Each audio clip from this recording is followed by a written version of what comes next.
Emotions को लाते कैसे हैं, उन्हें स्किल कैसे करते हैं, क्या तरीका है इमोशंस पर मेरा कंट्रोल हो, मैं जब चाहे किसी भी इमोशंस को ला पाऊं। देखिए, अब तक हमने जो बातें करी वो बहुत इंटेलेक्चुअल थी कि इमोशंस, सब emotions, overlap emotions, expressions of emotions, ये सब बातें तो इंटेलेक्चुअल है। पर जब करने की बात आती है तो क्या मैं कर पा रहा हूं, कम समय में कर पा रहा हूं, तो तरीका क्या है, कैसे से करें, आज हम इस पर बात करें। देखो, इमोशंस को स्किल करने के लिए ना तीन बातें। अच्छा, इन तीन बातों के लिए आपको कुछ अलग से एक्सरसाइज करने की जरूरत नहीं है, ग्रुप में एक्सरसाइज करने की जरूरत नहीं है, कुछ नहीं करना।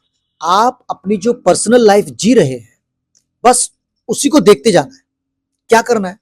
पहला काम, बी एक्सप्रेसिव। हम एक्सप्रेस नहीं करते, बच्चे करते हैं, लड़कियां करती हैं, और जो मेल एक्टर है वो तो करते ही नहीं। हमें बचपन से सिखाया गया ना कि नहीं यार, मुझे डरना नहीं। अगर मैं एक लड़का हूं तो मुझे डरना नहीं है, मुझे डर लग रहा है, अंदर से पेट में कुछ कुछ हो रहा है, पर मैं एक्सप्रेस नहीं कर रहा उसे। लड़कियों को डर लग रहा है तो वो बोलेंगी, बच्चों को लग रहा है तो वो बोलेंगे कि यार मम्मी डर लग रहा है, रोने लगेंगे। अगर उनको रोना है तो रोना है, भूख लगी है तो भूख लगी है, हंसना है तो खिलखिलाकर हंसना है। लड़कियों को देखो, कुछ लड़कियां तो बहुत ओवर एक्सप्रेसिव भी होती है, उनको जरा सा लगा तो वो ज्यादा ही एक्सप्रेस करे, राइट? पर एक्सप्रेस तो कर रही है कम से कम, तो आप एक्सप्रेस करो। कॉन्शियस ये एफर्ट बना लो कि मुझे सेंसिटिव होना है, मुझे दबाना नहीं है। प्यार हुआ है तो प्यार को एक्सप्रेस करो, राइट? अगर गुस्सा आ रहा है तो गुस्सा करो जहां तक पॉसिबल है। ऐसा नहीं मैं बोल रहा हूं कि आप जाके लड़ने लगो लोगों से, जहां तक हो सके तो गुस्सा आ रहा तो करो, जेलसी हो रही तो एक्सप्रेस करो, रोना आ रहा है तो रो। मेरे कितने ऐसे मेल एक्टर हैं जो जिंदगी में रोए नहीं। अब क्या होता है, समाज उनको सिखाता है कि मतलब आदमी है तो आदमी थोड़ा रोता है, तो वो क्या करते हैं, उन्होंने अपने आप को इतना कठोर बना लिया कि अब वो रोते नहीं। तो आप अगर आम जिंदगी में जैसे, उससे मुझे लेना देना नहीं है, पर अगर आप एक्टिंग कर रहे हैं तो आपको रोना पड़ेगा। अगर इमोशंस के बारे में पता ही नहीं है तो उसे करोगे कैसे? ये तो इम्पॉसिबल। तो फर्स्ट स्टेप है, फर्स्ट पहला स्टेप है, B expressive with each and every emotions.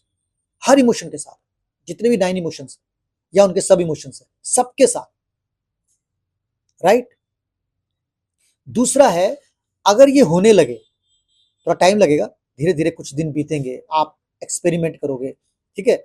जब होने लगे तो कोशिश करो कि इसमें होता क्या है। अभी तक क्या होता है कि जब भी हम किसी इमोशन के साथ होते हैं तो हम पूरी तरह से बेहोश हो जाते हैं। अगर मुझे गुस्सा आ रहा है, उस वक्त मुझे पता ही नहीं, तभी तो गुस्सा आ रहा है, मैं बेहोश हूं।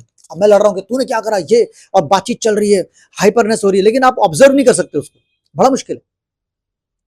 ठीक है, अगर नहीं कर पा रहे तो आप क्या करो, गुस्सा निकल जाने के 15 मिनट बाद, तब भी गुस्सा आ रहा है, नहीं मन कर रहा, आधा घंटे बाद, 1 घंटे बाद, 2 घंटे बाद, अभी गर्म है, आपको पता होगा कि क्या हुआ था, आप कहीं चले जाओ आइसोलेशन में, वॉशरूम में चले जाओ, शीशे के आगे खड़े हो जाओ, देखो क्या हो रहा था मेरे अंदर, और अंदर देखना, बाहर नहीं, अंदर देखना कि क्या हो रहा था। मेरी मेरी जब मेरा ब्रीदिंग पैटर्न कैसा था जब मुझे गुस्सा आ रहा था, और एनर्जी लेवल कहां से उठ रहा था गुस्सा, कहीं पेट से, कहीं से उठ रहा था, कैसा लग रहा था एकदम। और उसको रिपीट करना, जो आपने उस वक्त गाली गलौज किया है या बोला है, उसको दोबारा बोलना वहीं खड़े होकर अकेले। आपको समझ में आएगा, ओ यार ये मेरा गुस्सा है, तो आप थोड़ा करीब पहुंचोगे। जब बार बार करोगे, बार बार करोगे, तो एक टाइम पर आपको स्किल हो जाएगा, आपको समझ में आ जाएगा कि अरे मैं ऑब्जर्व कर पा रहा हूं। जब भी आपको मौका आएगा आप बोलोगे यार इसको ऑब्जर्व करो। मुश्किल है थोड़ा, बहुत मुश्किल है, क्योंकि मन करता है यार उसी में रहो, पर मैं ये कह रहा हूं कि उसको निकल जाने के 1 घंटे बाद देख लो, 2 घंटे बाद देख लो, शाम को देख लो अगर सुबह किया है तो, पर देखो कि क्या हो रहा था। तो पहला मैंने क्या बोला, बी एक्सप्रेसिव, और दूसरा मैंने बोला ऑब्जर्व, उसको वॉच करो, सारे 9 इमोशंस। जब मैं प्रेम में होता हूं तो मुझे कैसा होता है, इरिटेशन होता है तो मुझे कैसा होता है ना? डर लगता है तो मुझे कैसा होता है, मुझे डर लग रहा है, पेट में कहीं क्या हुआ था, झटका लगा मुझे, एकदम डर सा लगा, डर लगा मुझे, क्योंकि आपको पता है डर लग रहा है, उसे कवर नहीं कर रहा, एक्सप्रेस तो कर ही रहे हो। अब सेकंड स्टेप है कि आप उसको वॉच भी कर रहे हो। थर्ड स्टेप, अब उसको रिक्रिएट करो। जब आप बार बार एक्सप्रेस करोगे, बार बार उसको वॉच करोगे, तो थर्ड स्टेप आएगा कि आप उसको रिक्रिएट कर पाओगे बिना बात के।